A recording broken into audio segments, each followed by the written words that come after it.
ამ დრომდე მძიმეა ორთაჭალაში მომხდარი თავდასხმის შედეგად დაშავებული ტრანსგენდერი ქალის ჯანმრთელობის მდგომარეობა. ექიმების განმარტებით ის რეანიმაციულ განყოფილებაში მართვით სუნთქვაზე იმყოფება. 34 წლის დაზარალებულის უფლებების დამცველის განცხადებით მისი დაცვის ქვეშ მყოფზე თავდასხმა გენდერული იდენტობის საფუძველზე მოხდა. გამოძიება განზრახ მკვლელობის მცდელობის მუხლით მიმდინარეობს. სამართალდამცველებს ჯერჯერობით არავინ დაუკავებიათ ფაქტზე აღზრული მუხლისათვის დამატებითი სიზულვილით მოტივირებული დანაშაულის კვალიფიკაციის დამატებას ითხოვს ადვოკატის საქმის შესწავლა სახალხო დამცველის აპარატმაც დაიწყო. ყვითელი ლენტები ორთაჭალაში დანაშაულის ადგილზე ამ დრომდე რჩება. გავრცელებული ინფორმაციით გუშინ დაახლოებით ღამის 2 საათისათვის ტრანსგენდერ ქალს უცნობი პირი თავს დაესხა და ფიზიკურად გაუსწორდა. მოტივი ჯერ უცნობია.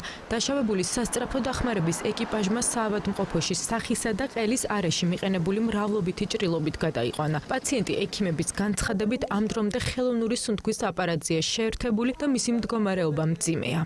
პაციენტი კლინიკა ნიუ ჰოსპიტალში მოყვანილი იქნა სასწრაფო სამედიცინო დახმარების ბრიგადის მიერ პოლიტრაუმის დიაგნოზით. ამჟამად იმყოფება რეანიმაციულ განყოფილებაში, არის მართვით სუნთქვაზე, მდგომარეობა გახლავთ მძიმე. ტრანსგენდერ ქალზე თავდასხმის დეტალებზე საუბრობს მისი უფლებების დამცველი გიორგი ტატიშვილი. ტატიშვილი აცხადებს, რომ 34 წლის პირს გენდერული იდენტობის საფუძველზე გაუსწორდნენ. ეს არის მხოლოდ გენდერული იდენტობიდან გამომდინარე, იქიდან გამომდინარე, რომ ჩვენ გვაქვს გარკვეული დეტალებზე ინფორმაცია, გავესაუბრე იქ თვითმკვლელებს, რომლებიც იყვნენ და რომლებიც ესწრებოდნენ ამ გარემოებას და შეესწრნენ ვითარებას.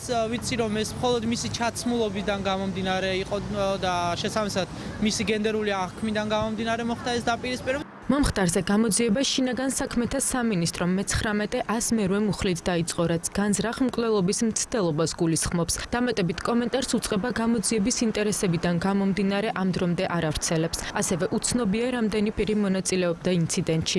დაზარალებულის უფლებების დამცველი კი მოამბესთან საუბარში ამბობს, რომ შემთხვევის ადგილიდან ამოღებულია სათვალთვალო კამერა და გამოძიებას სავარაუდო ეჭვმიტანილი წყავს. თავდასხმის ფაქტზე სატელეფონო კომენტარი დღეს პროკურატურამ გააკეთა. ფაქტზე გამოძიება შინაგან საქმეთა სამინისტრომ დაიწყო, რომელსაც საპროცესო ზედამხედველობას უწევს პროკურატურა. ამ ეტაპზე მიმდინარეობს აქტიური პირველადი და გადაუდებელი საგამოძიებო მოქმედებები, დათვალიერდა შემთხვევის ადგილი. ამოღებულია დანაშაულის იარაღი დანა, რომელიც გადაიგზავნა ექსპერტიზაზე. ასევე მიმდინარეობს ტერიტორიაზე დამონტაჟებული ვიდეოკამერების ჩანაწერების დათვალიერება. ფაქტზე აღწრული მუხლისათვის დამატებითი კვალიფიკაციის მინიჭებას ითხოვს გიორგი ტატიშვილი. ის აპირებს, რომ პროკურატურას განცხადებით მიმართოს, რათა მე-19 მუხლს განზრახ მკვლელობის მცდელობას სიძულვილით მოტივირებული დანაშაულის კვალიფიკაციაც დაემატოს. მე ვაპირებ, რომ უახლოეს დღეებში მივმართო პროკურატურას, რათა 19 მუხლს დაემატოს ასევე კვალიფიკაცია სიძულვილით მოტივირებული დანაშაული, როგორც დამამძიმებელი გარემოების ერთ-ერთი ასპექტი და მოვითხოვო ამ კონკრეტული ნაწილითაც შესაბამისი საგამოძიებო მოქმედებების ჩატარება. ეს არის დამამძიმებელ გარემოებაში ჩატარებული მკვლელობის მცდელობა, რომელიც არის სიძულვილით მოტივირებული პირის გენდერული იდენტობიდან გამომდინარე. ორთაჭალაში მომხდარ ინციდენტს დღეს ახალი პოლიტიკური ცენტრი გირჩი სპეციალური განცხადებით გამოეხმაურა და თავდასხმის ფაქტი დაგმო. მომხდარის შესწავლა უკვე დაიწყო სახალხო დამცველის უწყებამაც.